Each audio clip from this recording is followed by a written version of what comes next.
So hello and welcome guys to the channel. And कल हमने preamble of the Indian constitution discuss किया था और आज हम इसी को कैरी फॉरवर्ड करने वाले हैं। इसमें कुछ इम्पोर्टेंट टॉपिक्स हैं, इम्पोर्टेंट वर्ड्स हैं हमारे प्रीएम्बल के जो हम डिस्कस करने वाले हैं। वो कौन से हैं? Democratic, Republic, justice, liberty, equality, fraternity. ये कुछ वर्ड्स हैं जो कि पहले से हमारे प्रीएम्बल में एडेड थे। जब हमारा प्रीएम्बल बनकर लागू हुआ तब से ही हमारे संविधान के प्रीएम्बल में थे। ठीक है, लेकिन कुछ ऐसे वर्ड्स भी हैं, 3 वर्ड्स जो कि बाद में ऐड किए गए थे। वो कौन से वर्ड्स हैं? तो वो हैं sovereign, socialist and secular. Okay, and secular. ये कुछ वर्ड्स हैं जो कि हमारे संविधान में ऐड किए गए थे बाद में। ये ऐड किए गए थे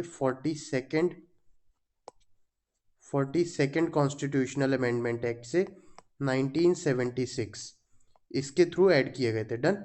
तो हम ये सारे वर्ड्स जो हैं, ऑलमोस्ट 9 वर्ड्स हैं हमारे पास, इन 9 वर्ड्स के क्या मतलब हैं ये हम अब डिस्कस करने वाले हैं।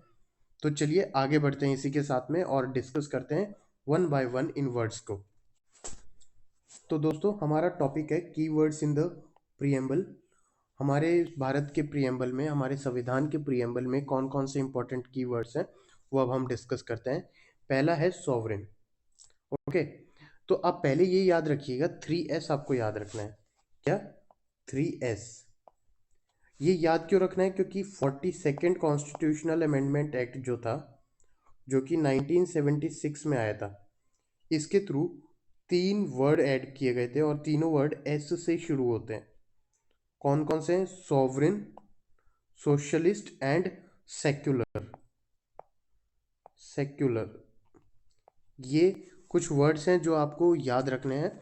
42nd कॉन्स्टिट्यूशनल अमेंडमेंट एक्ट 1976 से हमारे कॉन्स्टिट्यूशन में ऐड किए गए थे। तो इसी के साथ में हम शुरू करते हैं सॉवरेन से। ठीक है, सॉवरेन का हिंदी में अर्थ होता है संप्रभुत्व, और संप्रभुत्व को हम बोल सकते हैं कि हम स्वतंत्र हैं और हमारे ऊपर किसी भी शक्ति का कोई अधिकार नहीं है। हम ब्रिटेन से आज़ाद हुए थे, लेकिन हम पे ब्रिटेन की कोई हुकूमत नहीं है। हमारी खुद की सरकार है जो कि हमारे लोग इलेक्ट करके भेजते हैं, और वही सरकार आगे जाकर लॉज बनाएगी, कानून बनाएगी, और जिससे कि हमारे देश को गवर्न किया जाएगा, जिससे हमारे देश को चलाया जाएगा। ठीक है, तो इसका सिंपल अर्थ हो गया, हम स्वतंत्र हैं, संप्रभुत्व हैं और इंडिपेंडेंट अथॉरिटी है। हमारे ऊपर किसी भी विदेशी ताकत का कोई भी अधिकार नहीं है, ना ही हम कोई डोमिनियन है और ना ही कोई डिपेंडेंट स्टेट है। जैसे अगर आप बात करेंगे ऑस्ट्रेलिया की, तो it is a dominion country, लेकिन हम सॉवरेन कंट्री हैं। ओके, तो ऑस्ट्रेलिया आप रेलेवेंस के लिए याद रखते हैं कि डोमिनियन है। इस पे डोमिनियन किसका है? तो इस पे यूके का डोमिनियन है। ओके, यूके इसका डोमिनियन है। और हमारे पास फ्री गवर्नमेंट है जो कि इलेक्ट करते हैं हम ही लोग, भारत के लोग उसे इलेक्ट करेंगे और वही भारत के लिए नियम बनाएगी। इसके बाद में हम बात करते हैं सोशलिस्ट, यानी कि समाजवादी।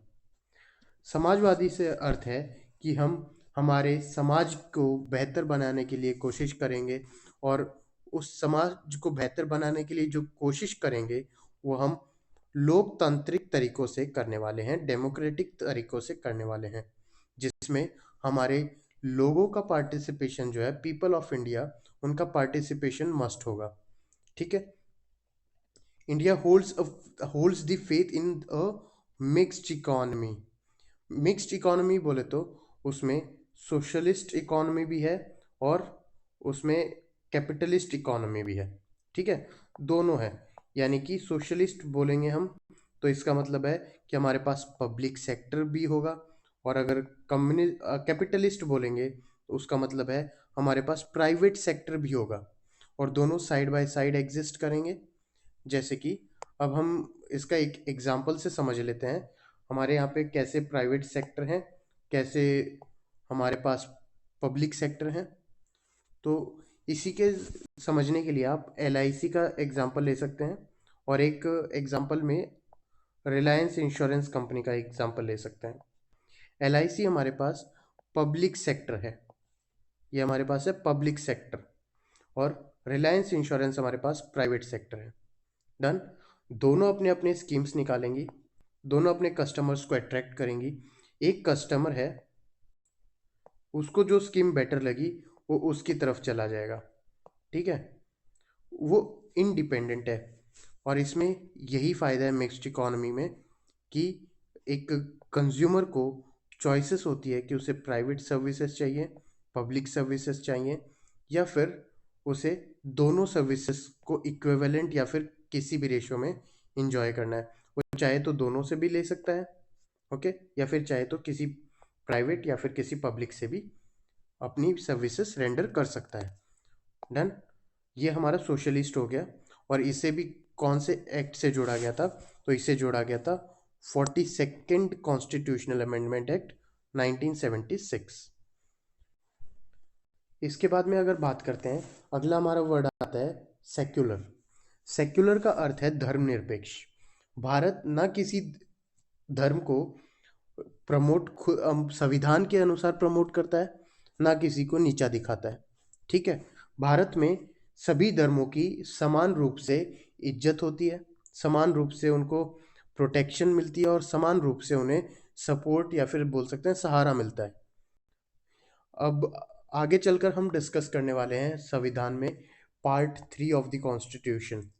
और इस पार्ट 3 में क्या है, इसमें आर्टिकल 25 से लेकर 28 तक होते हैं। आर्टिकल 25 से लेकर 28 तक हैं, जिसमें हमें फ्रीडम टू रिलीजन मिलता है और ये हमें एक फंडामेंटल राइट गारंटी करता है। Freedom to religion is a fundamental right under article 25 to 28, और ये सब आता है part 3 of the Indian constitution में। डन। और सेक्युलर वर्ड जो है वो भी ऐड किया गया था 42nd कॉन्स्टिट्यूशनल अमेंडमेंट एक्ट 1976, ठीक है। तो यहाँ पर हमारे 3S कंप्लीट होते हैं जो कि 42nd कॉन्स्टिट्यूशनल अमेंडमेंट एक्ट से ऐड किए गए थे। इसके बाद में हम आगे बढ़ते हैं और हम डिस्कस करेंगे अभी डेमोक्रेटिक। हमारे प्रियम्बल में जो डेमोक्रेटिक वर्ड है उसका अर्थ क्या है, यानी कि हम लोकतांत्रिक हैं। हम क्या हैं? लोकतांत्रिक। In the preamble the term democracy is used for political, economic and social democracy. अब इसका अर्थ क्या है? पॉलिटिकल, इकोनॉमिक और सोशल। पॉलिटिकल हो गया राजनीतिक, ठीक है। इकोनॉमिक हो गया जो हमारी फाइनेंशियल होती है, आर्थिक जो लोकतंत्र होता है वो भी हमारे पास है। और सोशल हो गया सामाजिक, ठीक है। इसके फीचर्स क्या क्या हैं कि हमारे पास एक रिस्पॉन्सिबल रिप्रेजेंटेटिव गवर्नमेंट होती है। अब मैं एक बोल सकता हूँ रिस्पॉन्सिबल गवर्नमेंट, एक बोलता हूँ रिप्रेजेंटेटिव गवर्नमेंट, ओके, और एक मैं बोलता हूँ रिस्पॉन्सिबल रिप्रेजेंटेटिव गवर्नमेंट। दोनों में इन तीनों वर्ड्स में अंतर क्या है? अंतर ये है, जो रिस्पॉन्सिबल गवर्नमेंट है जरूरी नहीं कि उसमें हम इलेक्शन से भेजें। जैसे कोई भी हो गई जिसमें ऑटोक्रेसी चलती है, वो रिस्पॉन्सिबल हो सकता है उनका लीडर रिस्पॉन्सिबल हो, लोगों को एक ट्रांसपेरेंसी वो प्रोवाइड करता हो, लेकिन उसमें उसका इलेक्शन नहीं हुआ, वो खुद से, मतलब मोनार्की हो गया या फिर ऑटोक्रेसी हो गया, वो खुद से इलेक्ट होकर, मतलब खुद से अपने शक्ति के हिसाब से आया है, शक्ति के दम पर आया है, ठीक है। एक रिप्रेजेंटेटिव गवर्नमेंट क्या हो गया कि हमने इलेक्ट करके तो भेज दिया, उसने सरकार बना ली, लेकिन he is not responsible towards any of the act that he conducts when in power. But इसमें एक और आप पॉइंट याद रख सकते हैं कि इसमें अगर वो रिस्पॉन्सिबल नहीं है तो उसका जो एक्ट है वो हमें मानना पड़ेगा, वेदर इट इज़ करेक्ट और इनकरेक्ट। लेकिन रिस्पॉन्सिबल रिप्रेजेंटेटिव गवर्नमेंट का एक फीचर है कि वहाँ पर हम लीडर को इलेक्ट कर कर भेजेंगे, ओके। हमने लीडर को इलेक्ट किया and he is responsible to us. उसने ऐसा क्यों किया वो सब हमें बताएगा, और हमारे बेटर केयर के लिए वो यहाँ पर लॉज बनाएंगे। डन। आगे बढ़ते हैं और रिपब्लिक को डिस्कस करते हैं, यानी कि गणतंत्र। रिपब्लिक का अर्थ क्या है? यानी कि यहाँ पे जो हेड ऑफ द स्टेट है, या फिर बोल सकते हैं हमारे जो हमारा जो रिप्रेजेंटेटिव है उसे इलेक्ट हम ही करते हैं। जैसे हमारा हेड ऑफ द स्टेट कौन होता है? हमारा हेड ऑफ द स्टेट होता है प्रेसिडेंट। ठीक है, प्रेसिडेंट को हम इलेक्ट करते हैं। इट डजेंट मैटर कि उन्हें डायरेक्टली और इनडायरेक्टली इलेक्ट किया जाता है। इंडिया में प्रेसिडेंट के इलेक्शंस इनडायरेक्ट हैं। हम डायरेक्ट प्रेसिडेंशियल इलेक्शन में वोटिंग नहीं करते। हम हमारे रिप्रेजेंटेटिव चुनते हैं, वो फिर सरकार में जाते हैं, और देन वो प्रेसिडेंट के इलेक्शन के लिए वोटिंग करते हैं। तो ये हो गया इनडायरेक्ट। लेकिन जैसे कि आप अमेरिकन कॉन्स्टिट्यूशन में देखेंगे, प्रेसिडेंशियल वोटिंग होती है, उसमें लोग आएंगे और प्रेसिडेंशियल वोटिंग में पार्टिसिपेट करेंगे। और हम रिपब्लिक हैं क्योंकि हम हमारे हेड ऑफ द स्टेट यानी कि प्रेसिडेंट का चुनाव करते हैं। ठीक है। In India the president is the head of the state. Bharat का हेड ऑफ द स्टेट कौन है? मैंने बताया अभी, प्रेसिडेंट है, और इन्हें इनडायरेक्टली चुना जाता है। ये पॉइंट हमने डिस्कस कर लिए हैं। और इसी के साथ हम अगले वर्ड पर बढ़ते हैं। हमारे अगला वर्ड कौन सा है प्रियम्बल का? जस्टिस। ओके, तो जस्टिस के बारे में हम डिस्कस करें तो इसका अर्थ तो आप सिंपल समझते हैं, न्याय। ठीक है। अब हमें भारत का संविधान कौन से न्याय प्रोवाइड कराता है, कौन से न्याय मुहैया कराता है? तो सोशल, यानी कि सामाजिक। अगर मेरे साथ कोई सामाजिक भेदभाव हो रहा है, मेरे साथ कोई किसी भी तरह का, मतलब मेरे या किसी और के साथ कोई भी छुआछात का हो, कोई भी सामाजिक भेदभाव, या फिर कोई भी आर्थिक, कि मैं मेरा बिजनेस कर रहा हूँ लेकिन सिर्फ मेरी कास्ट, रिलीजन और जेंडर, रेस, है ना, प्लेस ऑफ बर्थ, इनके बेसिस पर अगर कोई भी डिस्क्रिमिनेशन अगर होता है तो उसमें मुझे जस्टिस मिलेगा। देन पॉलिटिकल जस्टिस भी मिलता है हमारे, यानी कि राजनीतिक। मुझे किसी भी तरह से, मैं अगर राजनीति में जाना चाहूँ, मुझे इनके बेसिस पर मुझे डिस्क्रिमिनेट करके नहीं निकाला जा सकता। Then it is secured through various provisions of the fundamental rights. Okay, fundamental rights and directive principles. और ये जस्टिस दिलाता कौन है? तो पहला है फंडामेंटल राइट। फंडामेंटल राइट में आप देखेंगे, जब हम पढ़ेंगे कि इनके बेसिस पर कोई भी डिस्क्रिमिनेशन नहीं कर सकता। डन।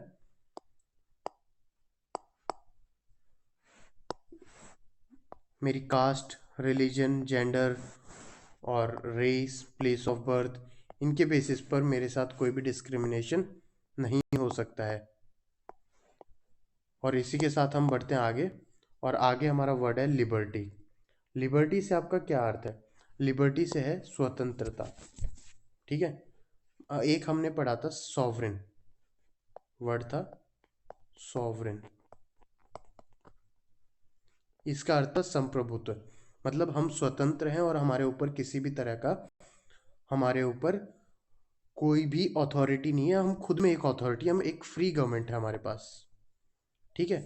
लेकिन स्वतंत्रता का अर्थ है कि कोई भी हमारे पास, हमें कोई भी हमारे ऊपर अधिकार नहीं कर सकता, और ना ही हमें कोई बाधित कर सकता है हमारी कोई भी एक्टिविटीज़ से।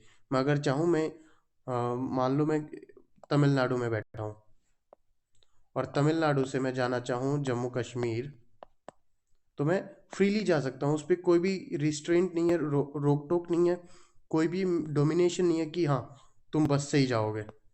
मुझे कोई बाधित नहीं कर सकता। मैं चाहूँ तो ट्रेन से जा सकता हूँ, मैं चाहूँ तो पैदल भी जा सकता हूँ। डजेंट मैटर, मेरे ऊपर कोई भी रोक टोक यहाँ पर नहीं है। डन। देन इसके बाद अगर बात करें, कोई भी मुझसे, एक इंडिविजुअल को कुछ राइट्स मिलते हैं, जैसे such as freedom from slavery, नौकर नहीं बना सकता मुझे ज़बरदस्ती कोई।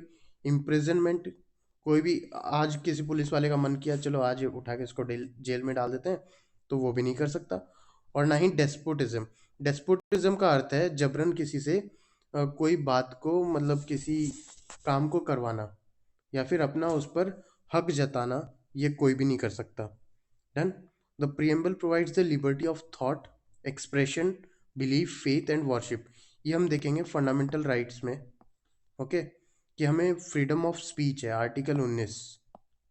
ठीक है, फ्रीडम ऑफ स्पीच है, और उसी के तहत प्रियम्बल हमें liberty of thought, expression, belief, faith and worship हमें देता है। ये फेथ एंड वर्शिप का हो गया राइट टू रिलीजन। ठीक है, और ये किस में था? अभी हमने डिस्कस किया आर्टिकल 25 से आर्टिकल 28 में था। डन। तो आगे डिस्कस करते इक्वालिटी। इक्वालिटी आप सिंपली आप समझते हैं इक्वालिटी क्या होती है। इक्वालिटी होती है समानता। और समानता कब होगी? जब मुझे इक्वल अपॉर्चुनिटीज मिलेंगी, मुझे इक्वल राइट्स मिलेंगे, यानी कि it is the absence of privileges और discrimination against any section of the society. मान लीजिए मैं किसी पर्टिकुलर कम्युनिटी से आता हूँ। ओके, उस कम्युनिटी को हम नाम देते हैं ए। ए कोई प्रिविलेज्ड कम्युनिटी है कि इनका दबदबा पहले से था। ओके, लेकिन वहीं पर एक और इंडिविजुअल है जो कि कम्युनिटी एक्स से आता है। ओके, कम्युनिटी एक्स से आता है, और एक्स कम्युनिटी का ज़्यादा दबदबा ना होने के कारण हम उसे दबा नहीं सकते, उसको भी इक्वल राइट्स मिलेंगे। ऐसा नहीं है कि जॉब में मुझे प्रेफरेंस मिलेगी, नहीं, इसको भी बराबर इक्वल इक्वल समानता मिलेगी। लेकिन हो सकता है सरकार यहाँ पर इसके अपलिफ्टमेंट के लिए कुछ लॉज बना दे और इसे कुछ एक्स्ट्रा बेनिफिट्स प्रोवाइड कर दिए जाए। That is positive discrimination is allowed. But यहाँ पर कोई भी प्रिविलेज, ए को कोई भी प्रिविलेज ऐसे नहीं मिल सकता क्योंकि ये कम्युनिटी पहले से बेटर है। लेकिन अगर बात करें C and D, both are equal, तो दोनों को कोई भी यहाँ पर डिस्क्रिमिनेशन हम किसी भी ग्राउंड्स पर नहीं कर सकते। The preamble provides for the equality of status, opportunity to all people of the country. तो ये हमने डिस्कस अभी किया था, और इसका अर्थ हमने समझ लिया कि कोई भी यहाँ पर किसी भी तरह का डिस्क्रिमिनेशन किसी भी कम्युनिटी के लिए नहीं होगा। देन है फ्रेटर्निटी, यानी कि बंधुत्व। यहाँ पर हम ब्रदरहुड को प्रमोट करने के लिए फ्रेटर्निटी वर्ड हमारे प्रियम्बल में ऐड किया गया है। Preamble The preamble seeks to promote fraternity among the people, assuring the dignity of the individual and integrity of the nation। यानी कि देश की एकता को बनाए रखने के लिए है, और एक पर्टिकुलर जो इंडिविजुअल है, कोई व्यक्ति है, उसकी डिग्निटी को भी मेंटेन करने के लिए ये बोलता है। अब हम बात करते हैं भारत के संविधान के कुछ और नाम दिए गए हैं। वो नाम किस किस ने दिए हैं?